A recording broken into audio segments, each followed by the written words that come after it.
Buenas noches, América. En 1992, Bill Clinton ganó las elecciones presidenciales de Estados Unidos y lo hizo a pesar de enfrentarse a un presidente que optaba a la reelección, George Bush padre. Y digo a pesar porque no hay duda de que un presidente que hace campaña siendo el inquilino de la Sala Oval parte de una posición privilegiada. Los medios le ponen atención cada segundo del día. Tiene un pool de periodistas que le sigue allí donde vaya y que amplifican cualquier cosa que diga, algo que sus rivales tienen que pelear. Clinton en aquella elección tuvo la habilidad de encontrar un mensaje claro y sencillo, que se popularizó con la ya famosa frase que se atribuye a uno de sus asesores de que es la economía, estúpido. Donald Trump no se presenta a estas elecciones de medio término, pero sí las ha convertido en un referéndum sobre su gestión. Y por eso está haciendo toda la campaña que puede.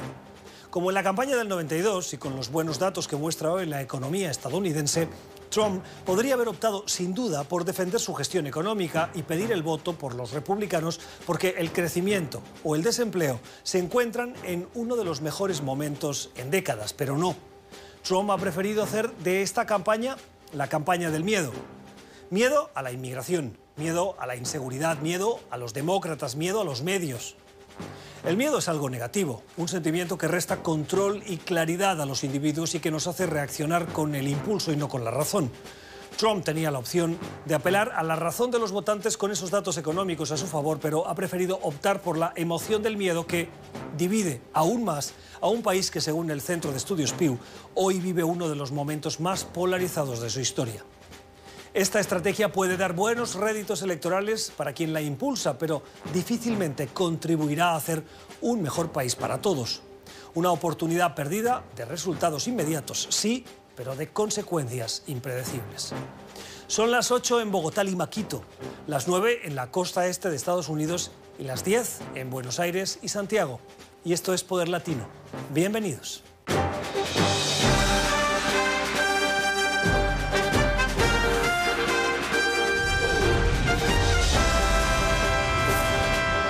Poder Latino con Gustavo Alegret.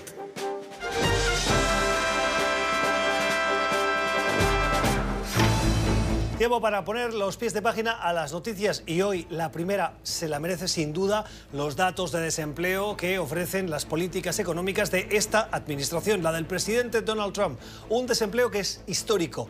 Desde finales de los años 60 no se veía un desempleo tan bajo en Estados Unidos. El 3,7%. Recordemos que el presidente Trump recibió un desempleo de su antecesor, de Barack Obama, del 4,8% y lo ha bajado hasta el 3,7%.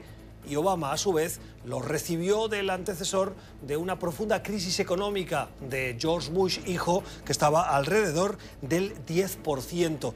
Datos que avalan, sin duda, la construcción de políticas que hizo el antecesor, el presidente Obama, pero fundamentalmente le dan el crédito, sin duda, sin ninguna duda, a este presidente.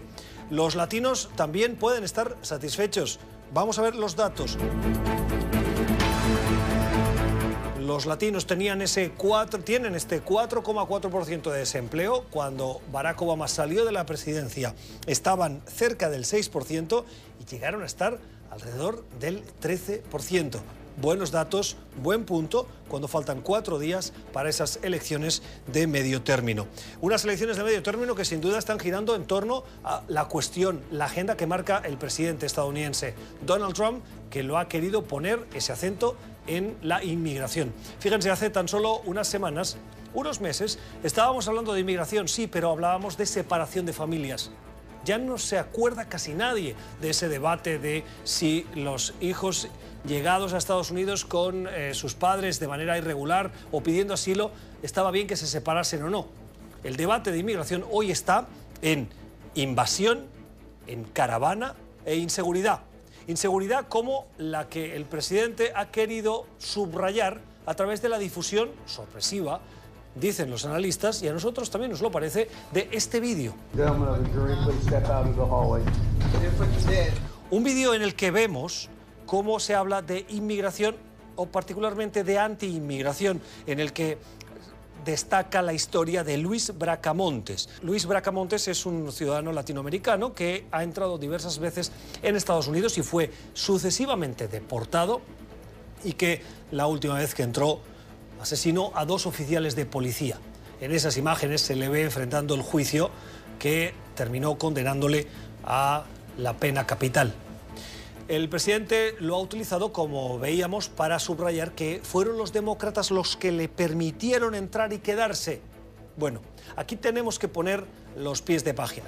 El primer pie de página que es importante poner en este punto del programa es que el señor Bracamontes fue deportado bajo diversas presidencias, demócratas y republicanas. Fue deportado por Bill Clinton, por ejemplo, en el 97, después de haber sido detenido por cuestiones menores, cumplir condena, y cuando la cumplió, lo deportaron y volvió a entrar. Durante las estancias ilegales que tuvo en este país, en esos periodos de entrada y salida, fue detenido, ¿saben por quién? Por el juez Joe Arpaio.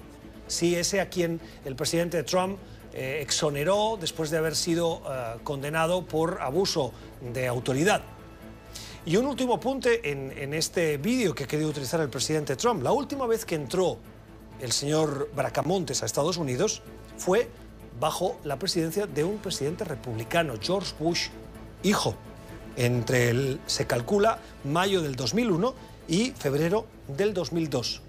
Pies de página que nos parecen relevantes porque es sorpresiva la utilización de un vídeo que alienta el miedo.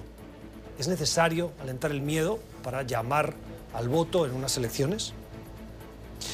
Más notas, más noticias al pie de página. Miren esta imagen de la cuenta de Twitter también del presidente Trump, tomando como referencia la iconografía, la imagen, la tipografía de la famosa serie de televisión Juego de Tronos. El presidente aparece en esa imagen que él mismo retuitea para anunciar sanciones a Irán, sanciones que entran en vigor este próximo domingo por la noche, a partir del lunes, contra el país, contra Irán, después de que Estados Unidos se retirara del acuerdo nuclear que firmó su antecesor, el presidente Barack Obama. Un acuerdo nuclear del que también forman parte y quieren y siguen manteniéndose China, Rusia, Alemania, Francia y el Reino Unido. Esas 5 potencias más Estados Unidos, con Barack Obama, avalaron ese acuerdo. Con el presidente Trump se quedan en 5 porque Estados Unidos se retira. Pero lo que nos llama la atención es que las sanciones que entran en vigor tienen algunas excepciones. Es decir, las sanciones lo que pretenden es limitar la compra de petróleo por parte de otras naciones del mundo. Naciones como Japón, como Corea, como la India. Es decir, hay excepciones. Saludamos a Carlos Sucre, es profesor adjunto de Seguridad Energética de la Universidad de Georgetown. Señor Sucre, buenas noches. Gracias por acompañarnos. ¿Por qué estos países tienen esa prebenda, esa excepción que les ofrece la Unión Americana? Bienvenido. Los waivers se otorgan a estos países como India, Corea del Sur y Japón, porque para estos países es muy difícil encontrar fuentes nuevas de crudo que reemplacen al crudo que importan de Irán. El caso de la India es emblemático. Ellos importan muchísimo crudo de Irán por el orden de medio millón de barriles diarios y les ha sido prácticamente imposible reemplazar ese crudo en las condiciones financieras y operativas de oferta que les da Irán. Ellos tienen 3 refinerías, por ejemplo, que están en manos privadas, que no han encontrado una fuente nueva de crudo y pues por estas razones han pedido que se les exima por ahora de las sanciones y que se les permite seguir importando. Sin embargo, el gobierno de Estados Unidos lo que ha dicho es que sí, se les dan estos permisos para poder continuar importando, pero esos permisos irán bajando los niveles de importación que se le permiten a los países. El objetivo de estas sanciones es limitar la venta de petróleo iraní. ¿Cómo va a afectar esto al precio del petróleo en el resto del mundo? Sí, mira, los precios del petróleo ya han ido cayendo en las últimas 2, 3, 4 semanas por 4 factores. Un slowdown en la economía global, el aumento en producción de Arabia Saudita y otros países de la OPEP, el aumento en la producción de Estados Unidos y el aumento en producción de Rusia. Estos 4 factores se han unido a que bajen la preocupación que hay en el mercado sobre la salida inminente de 1,7 millones de barriles diarios por las sanciones que se le imponen a Irán.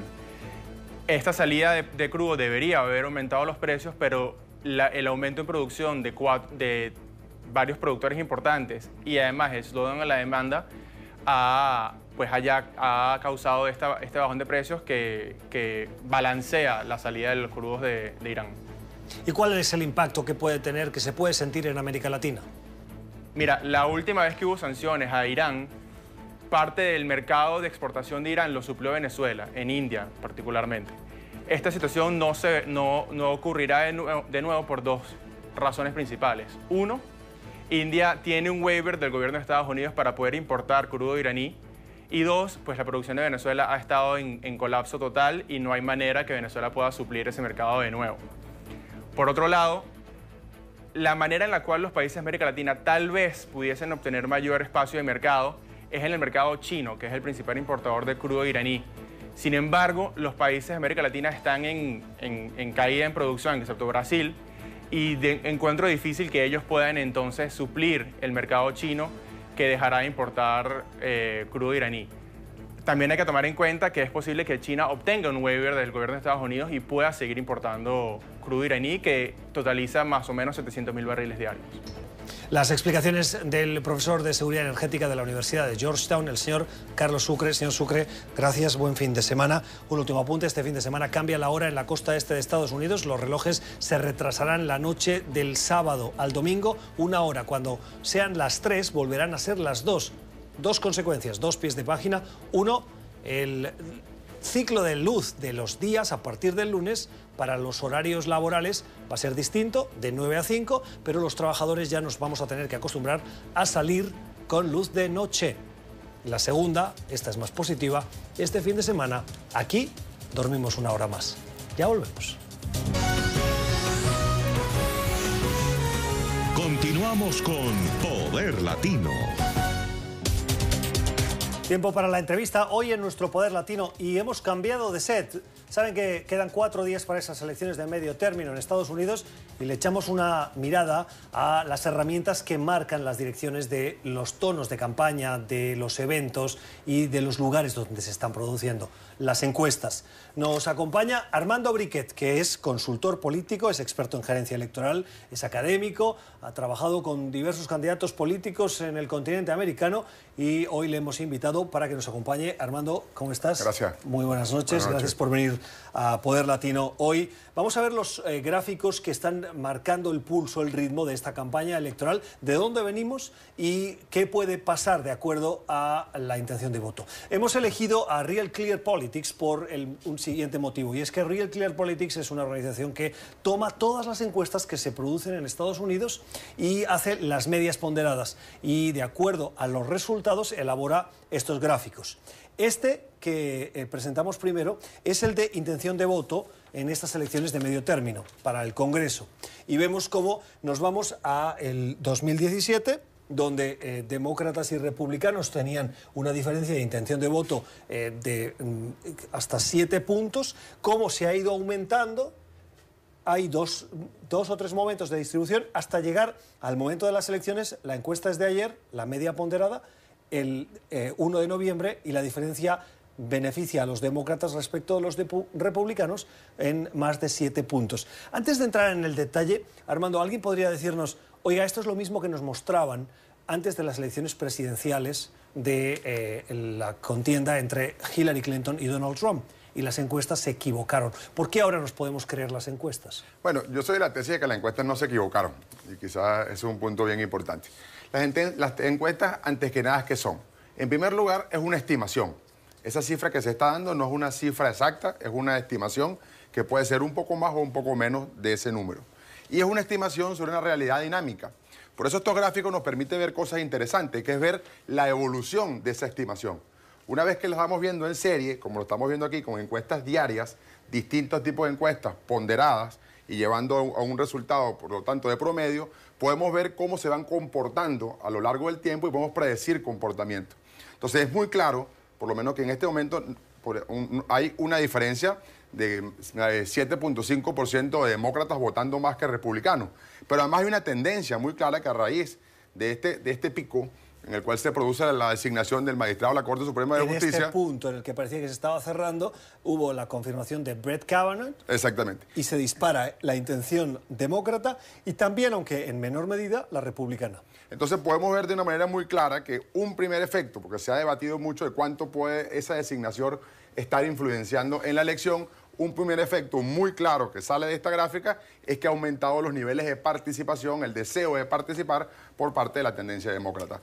Eso ha jalado también, en alguna medida, una mayor participación republicana. Hay una reacción a ese comportamiento, pero la brecha pues se ve que se está manteniendo abierta del 7.5%. Armando, ¿y cuánta de esta intención de voto que vemos aquí acaba siendo un voto real? Bueno, eso es parte de una pregunta muy importante en las encuestas. Hay tres tipos de encuestas y los datos técnicos de las encuestas nos los van a decir. Lo que pasa es que eso la gente no lo ve. Es como las tablas de los alimentos, de composición de los alimentos, que uno no se fija en ese detalle. Hay tres tipos de encuestas. Hay encuestas que están hechas sobre personas inscritas para votar. Hay encuestas que están hechas sobre electores que han manifestado su seguridad de ir a votar. Y hay encuestas que están hechas exclusivamente sobre habitantes del territorio, es decir, sobre americanos. Estas tablas están utilizando ponderaciones de los tres tipos de encuestas. Entonces, hasta ahora, nosotros aquí estamos viendo, como te digo, que el 49% de los demócratas dicen que van a ir a votar, el 41% de los republicanos dicen que va a ir a votar. Entonces, hay que ver lo que piensan esos universos para poder predecir la elección. Esta elección se ha planteado, y el mismo presidente lo ha hecho, como un termómetro, como una elección en la que se va a validar la figura del presidente Trump. Miremos esta segunda encuesta, esta segunda análisis de datos. Es la favorabilidad o desfavorabilidad que los ciudadanos tienen del presidente Donald Trump. Una desfavorabilidad que en el 8 de noviembre, cuando se produjeron las elecciones, en este punto de aquí, era de 21% respecto de lo que era el presidente Trump, favorable o desfavorable. Aquí empieza un descenso de la desfavorabilidad y un aumento de la favorabilidad, pero que vemos que vuelve a separarse inmediatamente de manera casi sostenida hasta ahora, un día antes de las elecciones, en las que hay 12 puntos de visión negativa del presidente Trump frente a 42 puntos de visión positiva que tienen los ciudadanos. 54, perdón, a 42. Aquí hay dos cosas importantes. La primera es que, sin duda alguna, el presidente Trump es un liderazgo polarizante. La gente lo quiere o lo rechaza. Y eso lo vemos claramente en las encuestas, donde hay posturas muy claramente marcadas en función a ese sentimiento. La segunda cosa importante es que después de ganar, normalmente todo presidente en los primeros días, al inicio de un gobierno, goza de la buena fe, digamos, le dan el beneficio de la duda en los electores. Ese beneficio de la duda repercutió en la imagen del presidente. Y vemos cómo... Por eso se descenso. Y por eso se cierra la brecha. Pero, déjame mostrarte la siguiente, que es precisamente la del trabajo del presidente. Aquí vemos cómo partían de un 45%, disculpa, de aprobación y desaprobación, desde el mismo punto, y a partir de aquí, esto es el 27 de enero, una semana después de que él tomase posesión. A partir de aquí es donde empiezan las valoraciones del trabajo que está haciendo el mandatario estadounidense, que enseguida se disparó, llegando al punto de diciembre de 2017, más alto, en el que había una diferencia de 21 puntos entre los favorables y desfavorables, y luego se va cerrando, y hoy la diferencia es de 9 puntos. Sí, aquí vemos, como decíamos, el beneficio de la duda que le da al elector, y después vemos cómo la gestión empieza a hablar por sí sola y la gente empieza a tomar postura y se abre la brecha nuevamente a la desaprobación. En los últimos ciclos podemos estar viendo cómo en los últimos días ha estado nuevamente aumentándose la brecha. O hay una tendencia a que esa apertura de 9.1 que existe en este momento sea mayor. Vemos cómo el rechazo va aumentando y cómo el agrado la aprobación va disminuyendo. ¿La gente vota más por el candidato y cómo le gusta o le disgusta a esa persona, o por las políticas que impulsa? Bueno, hay 7 tipos de elecciones diferentes y eso nos daría unas explicaciones más largas, pero hay veces que se vota por la imagen del candidato o por ese eje de continuidad de cambio. Quizás todas las últimas elecciones en el mundo han estado muy determinadas por si que la gente quiere cambiar o quiere que las cosas vayan como están yendo. Ahora, un dato muy importante. Casi todos los presidentes en estas primeras elecciones una vez llegado al gobierno de los Estados Unidos, han sufrido pérdidas en el Parlamento. Vamos a ver un último cuadro de análisis de datos, la dirección del país. Fíjense esto como el 14 de junio del 2009, esto incluye al presidente Barack Obama, hasta el 27 de enero, el 20 de enero del 2017, que es precisamente en este punto, antes de que la dirección del país fuera hacia abajo y luego volviese a repuntar. Es decir, estas son las variaciones de la presidencia de Obama de los últimos años, y a partir de aquí cómo la desfavorabilidad aumentó y luego volvió a bajar, y ahora parece que vuelve a estar subiendo esa desfavorabilidad y disminuye la dirección correcta de la percepción que tienen los ciudadanos. Vamos a avanzar. Quiero que veamos, estas elecciones tienen como reto cambiar la Cámara de Representantes, que son 435 miembros. Tienen el reto de cambiar un tercio del Senado. Ustedes saben que el Senado no cambia todo, no se vota todo, sino que cada 6 años un tercio va a elecciones, porque es una Cámara más reflexiva y los periodos son más largos, por lo tanto 35 del Senado de esos 100 senadores, y luego de los 50 gobernadores que hay, 36 están en elección. Estos son los datos o el gráfico que hace a día de hoy Real Clear Politics sobre la Cámara de Representantes. ¿Qué vemos aquí?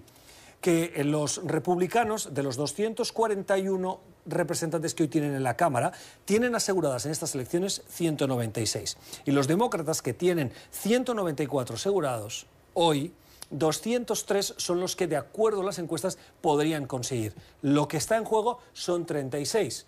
Los demócratas necesitan 24 o 23-24 para tener mayoría en la Cámara de Representantes. Vamos a ver en el Senado el siguiente gráfico. El Senado son 100 senadores, la mayoría está en 50 más 1, el 51. Saben que el vicepresidente de Estados Unidos es el presidente de esa Cámara Alta. Cuando hay empate 50-50, el vicepresidente participa y vota. De lo contrario, no necesita votar, porque los senadores tienen mayorías o minorías en función del voto, y solo cuando hay el voto empatado de 50-50.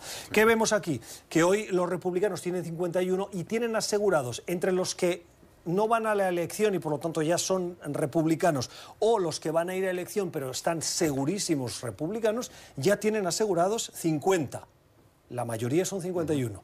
Y los demócratas, que hoy tienen 49, tienen asegurados 44, y por lo tanto necesitan aún 7 votos para tener los 51 y controlar esta Cámara Alta. En este caso es bastante más difícil que los republicanos cedan el control de esa Cámara Alta a los demócratas. Sin duda. Los que trabajan en materia de probabilidad dicen que no hay más del 10% de probabilidad de que la Cámara del Senado, que el Senado pase a ser controlado por los demócratas.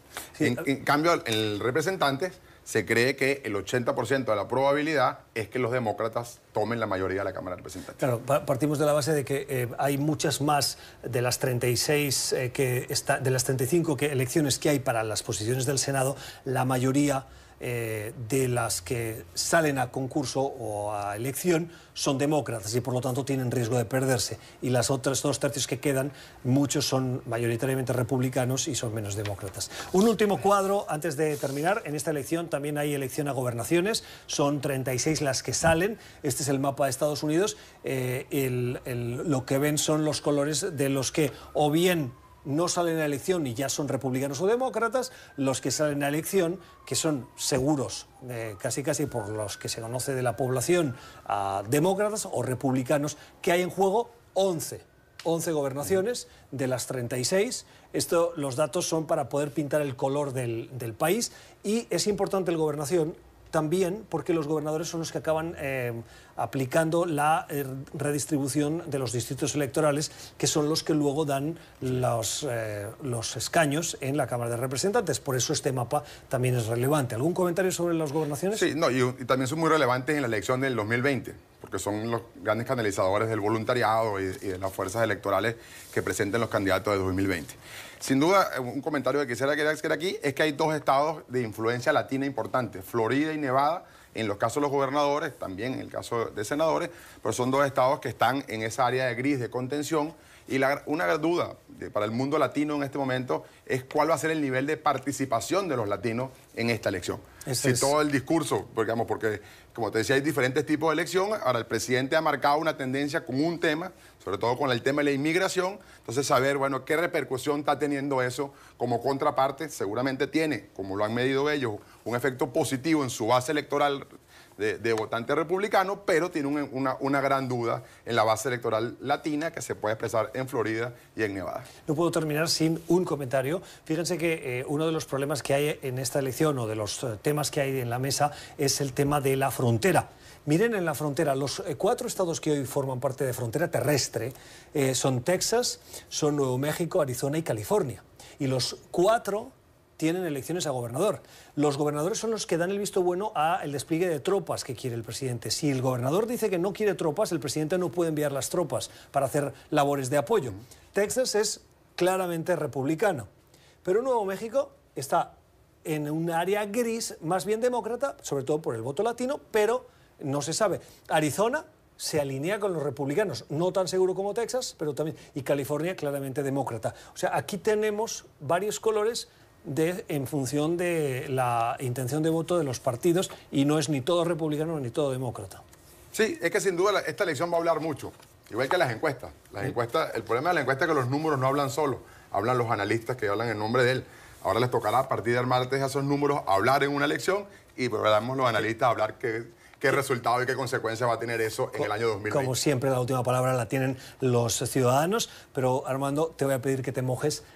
¿En qué partido van a caer las cámaras del Congreso, la alta y la baja? No, yo creo que yo me voy a sumar a lo que han estado diciendo todos los analistas. La Cámara, el Senado va a seguir en control republicano, pues la tendencia que existe, y la Cámara de Representantes va a pasar a tener un control demócrata. Las predicciones de Armando Briquet, que nos han acompañado hoy en el análisis, y también esa predicción que se suma a la de la mayoría de gente. Señor Briquet, gracias por haber estado con nosotros. Gracias, Gustavo. Nosotros listos para el debate con nuestros analistas tras estas explicaciones de esta radiografía de lo que pueden ser estas próximas elecciones de medio término en Estados Unidos. Continuamos con Poder Latino. Tiempo para el debate, nuestro Poder Latino de hoy, último día de la semana y a pocos días de esas elecciones de medio término. Ya nos acompañan nuestros analistas, las voces republicana y demócrata. A mi derecha, el analista republicano Genaro Pedro Arias es miembro del Comité Ejecutivo del Republican National Hispanic Assembly, la Asamblea Republicana Nacional Hispana. Señor Pedro Arias, gracias por estar con nosotros. Un placer, como siempre. Buenas noches. Buenas. El placer es nuestro de tenerlo y de saber que nos acompaña esta noche. Y a mi izquierda, Gunther Sanabria, analista demócrata, abogado de inmigración. Señor Sanabria, buenas noches. Buenas noches. Gracias por la invitación. Para el debate. Así es. Pues comencemos con los datos que avalan la política económica del presidente Trump, unos datos que vuelven a poner el desempleo en este país en niveles que no se veían en casi 50 años, en 49 años desde el 69, señor Pedro Arias, que revelan que el desempleo general en Estados Unidos está en el 3,7% y entre los hispanos, los latinos, también en un nivel histórico del 4,4%. Fíjense que si nos remontamos a el 2010 era de casi el 13%. Claro, y esto no es sorpresa para nosotros que apoyamos al presidente Trump y sus políticas de gobierno y de la economía. Esta economía tenía ganas de salir corriendo por casi 8 años y no lo pudo hacer con la administración del presidente Obama. No creció más de 3% en todos los cuartos de su presidencia, y ahora vemos el resultado de la reforma de impuestos, de reforma de regulaciones, y eso es lo que quería el sector privado y especialmente el sector financiero.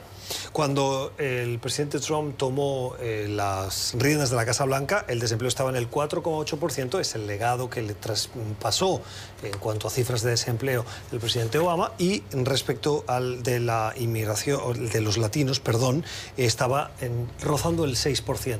Hoy en los latinos 4,4%. Así, yo no creo que lo que está diciendo Donald Trump y lo que dice aquí Genaro, está muy correcto, ¿ok? Vamos a empezar por eso. Ningún presidente ha cambiado una economía que estaba cayéndose y le ha dado la vuelta. Estos resultados que estamos viendo en este momento vienen ya desde el 2009. Si vemos los números, el desempleo estaba ya bajando desde el 2009, el 2011, 12, 14 y ha seguido bajando. Igualmente con el desempleo y, bueno, el minimum wage, ¿no? Ahora, si el salario mínimo. El salario mínimo. Si le vamos a dar crédito a Donald Trump es que, bueno, Donald Trump ha continuado manejando lo que ya Obama había comenzado desde su primer gobierno. O sea, vamos a tomar los puntos desde Obama hasta Trump.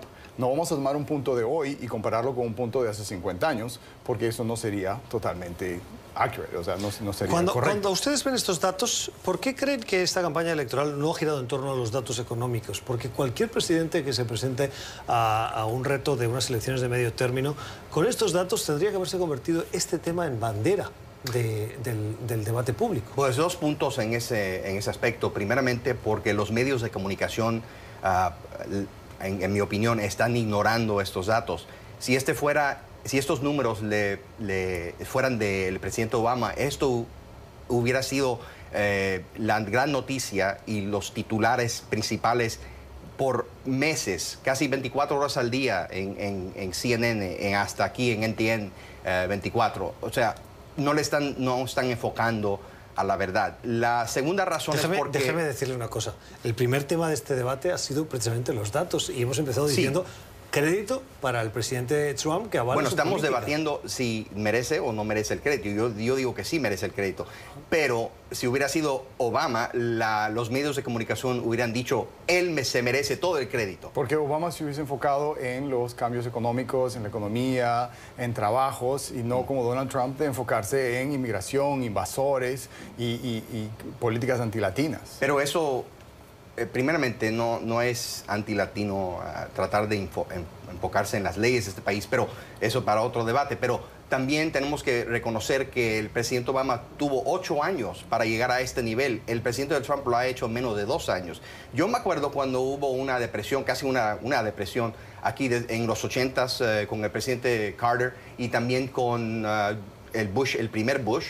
Y me acuerdo que la economía, cuando pusieron reformas bastante positivas, dio vuelta en como 2 o 3 años, no se tomó 8 años. Así es, dio vuelta hacia abajo, porque con los Bush tuvimos la depresión. Entonces, lo más fácil que hicieron los Bush fue meter la economía bajo la mesa. Y, como usted dice, 8 años de Obama es lo que empezó el momentum que en este momento está disfrutando Donald Trump. Pero 8 años es mucho tiempo para los negocios, para el sector...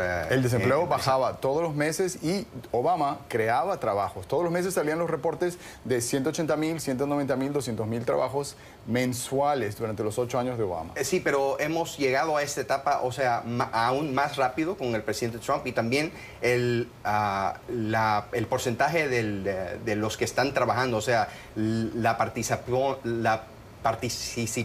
laboral ha también crecido a, yo creo que a unos 105 millones de americanos están empleados ahora.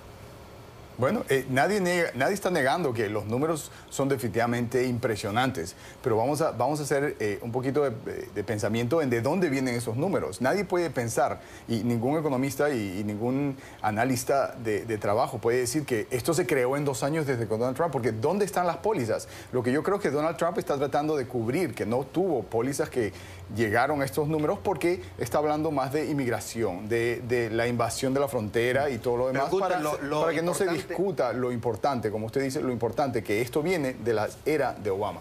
No, pero lo importante de aquí, el tema más importante no son tal vez los números, es por qué los medios de comunicación no se están enfocando en las cosas positivas que salen de esta Casa Blanca. Me acuerdo muy bien que con la presidenta de Clinton le ganó contra Bush diciendo "It's the economy, stupid". Es la economía, estúpido. Porque a eso ya no tiene... Porque los medios tienen que pasar todo lo que dice Trump, y todo lo que dice Trump es videos de latinos, videos de latinos y videos de latinos. Yo creo que lo que pasa es que los demócratas o las personas que están a través, tal vez en la izquierda, no le importa ya tanto la economía como antes. O sea, yo creo que han cambiado las teorías de cómo se gana una elección.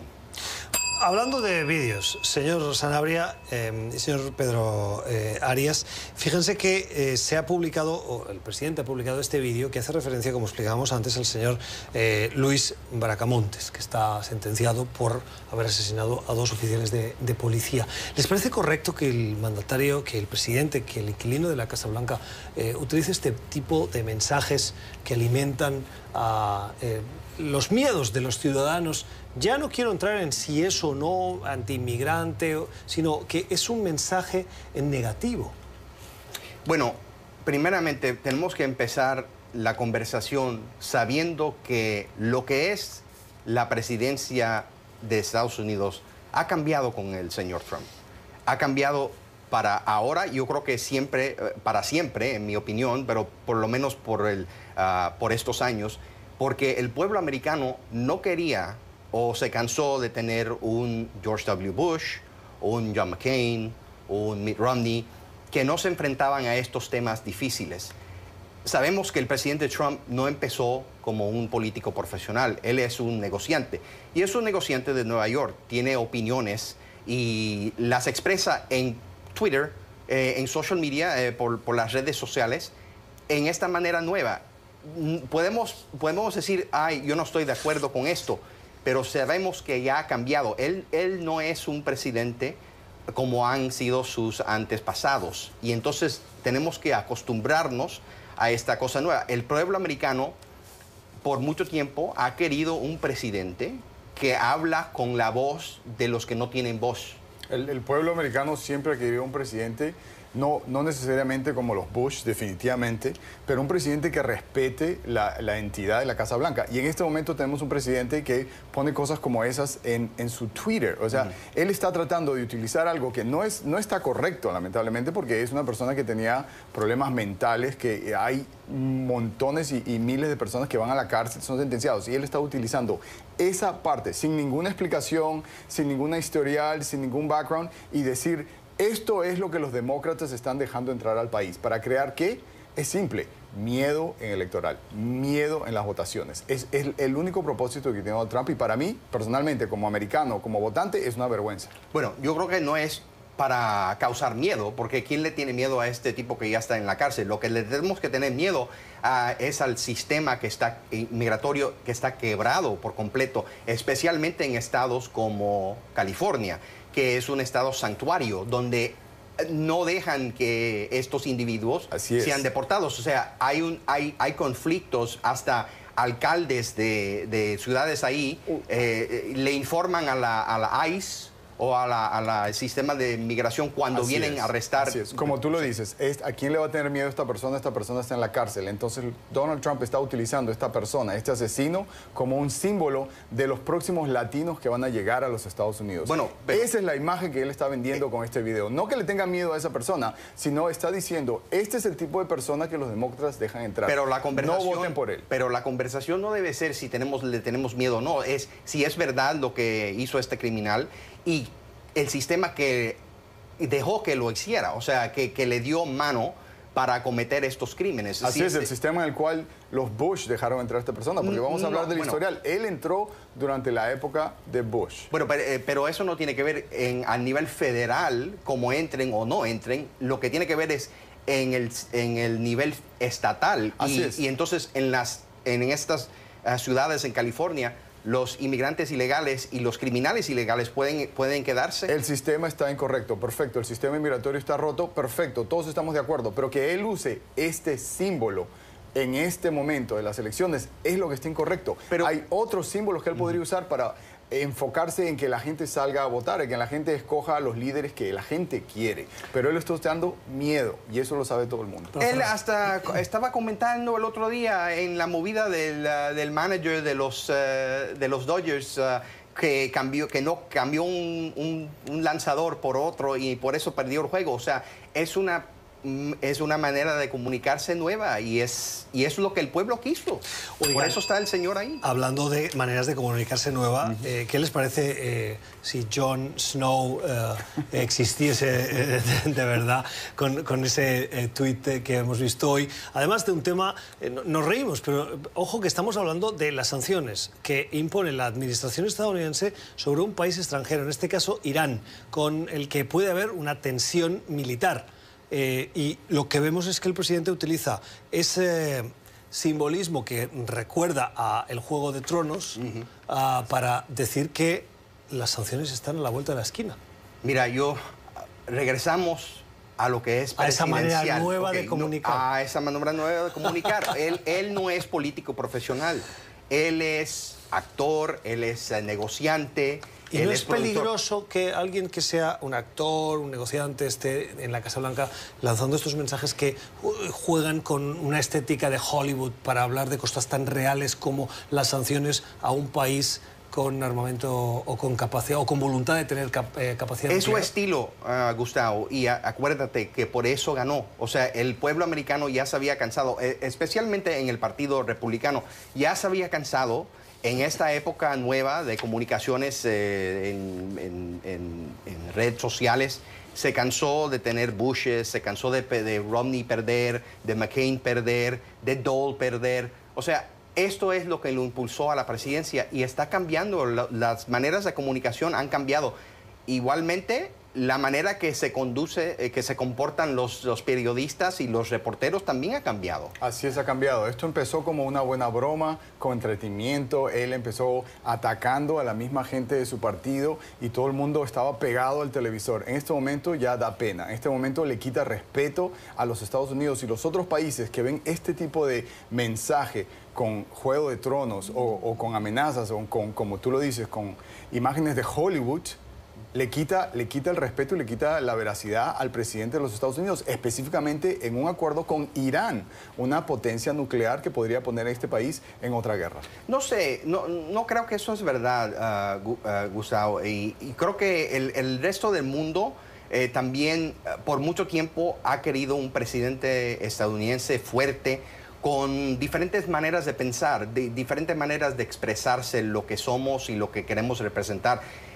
Tal vez tú no lo harías, tal vez los Romney o igual McCain no lo haría. ¿Usted lo haría? Bueno, yo no soy político tampoco. No, pero usted trabaja, si se puede decir, no en la empresa para no vincular ningún tipo de... no hay relación, pero usted es asesor y trabaja en una oficina de abogados. Si me gusta cómo él proyecta la fuerza contra el mundo. O sea, vamos a ponerlo en contexto. Él no está amenazando a los americanos, está amenazando a un régimen malo, o sea, sí, el terrorista. Yo sé que usted le quiere justificar, ya lo entiendo, pero la estética del presidente en ese mensaje...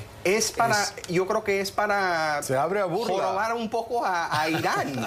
¿Seguro? Irán, los ayatolás ahora harán otro vídeo. No hemos